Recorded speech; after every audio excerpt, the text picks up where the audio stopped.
చూపులకెన్నడు దొరకనిది రంగు రూపు లేని మది రెప్పలు తెరవని కన్నులకు స్వప్నాలెన్నో చూపినది వెచ్చని చెలిమిని పొందినది వెన్నెల కళగల నిండుమది కాటుక చీకటి రాత్రికి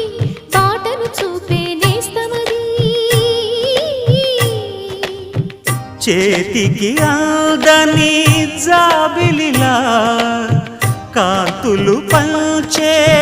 మణిదీపం కొమ్మల చాటున కోయిలలా కాలం నిలిపే అనురాగం అడగని వరములు కురిపించి అమృత వర్షిణి